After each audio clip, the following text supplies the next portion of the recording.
Hi, I'm here today with Chris Marston from Early Years Business Solutions. Chris is a consultant for day nurseries, both small and large, working with them to look at revenue, costs and structure and increase efficiencies. So Chris, when it comes to costs within nurseries, what is the biggest problem there, do we think? The single biggest problem with cost in nurseries is obviously the biggest cost, which is your staff. Yeah.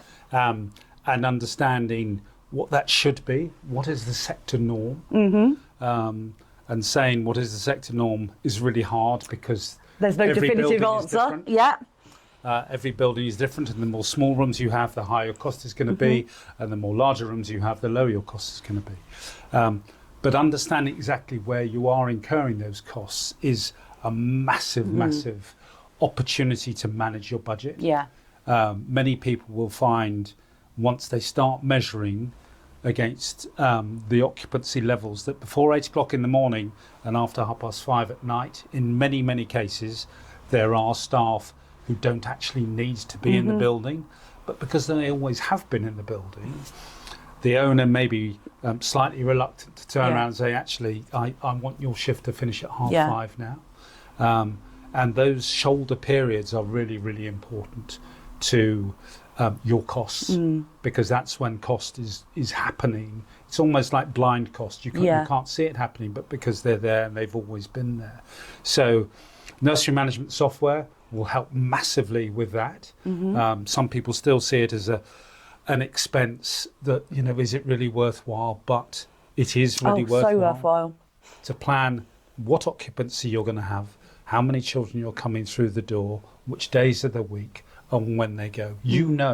Those children, Billy, for example's mum always picks him up at 4:30. However, he's booked till 6 o'clock. On the one hand, that's a great opportunity. But if you don't reduce the numbers of staff in the building at the same time that the children are going, then your costs are going to go up. On average in nursery land, your staff costs should be, I say should be, and this is the pinch of salt, I've come across 38% and I've come across 60%. 60% means you're going bust. My record was 85%. And essentially there was nothing left. You've gone bust. Yeah. You have, I mean, simply you have gone. But at 38%, I would ask the question, how are you within ratio? And I'm smiling when I say that. And in some areas, they are perfectly in ratio. Because the size of the nursery and the layout of the nursery can impact that. Demographic, fee structure, all has an impact. And there's a bigger preschool than there is a baby room, etc. And you're looking at the building. However, once it starts creeping over 50 and going up, then real laser looking needs to be done within that area. So that's the single biggest win you can have. Yeah. But other wins that go on with the resources that you have running your nursery, be they food, be they arts and crafts, be they learning resources, sand is a massive one, but those come under the guise of you need to have a budget. Yeah. Lots of people don't budget and they still have buy it as they need.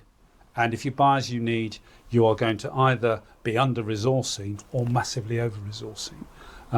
There's a very famous, I say very famous, it's famous to me, but in every nursery I've been into, people have talked to me about food and how many legs of lamb are shopped and never get served in the nursery. And now with online ordering and food suppliers, that can be tightened up. But you trust the cook or the chef. The cook or the chef does the catering, and you would never know whether there's a leg of lamb in there once a month unless you start looking at it. And unfortunately, people say, I haven't got the time to look at it. But if you create the time, it's going to save you. Or employ someone else to do it. Create the time, but also create the systems, because I think for a lot of people, they feel like it's such a massive task. It's like overhauling your own personal finances. It's like, well, where do I start? But actually, if you create the systems, then hopefully you might only have to look at it once. Absolutely. It's exactly the same. Yeah. I hope you found that useful. If you have any questions, please do drop them into the comments below, and we'll see you again soon.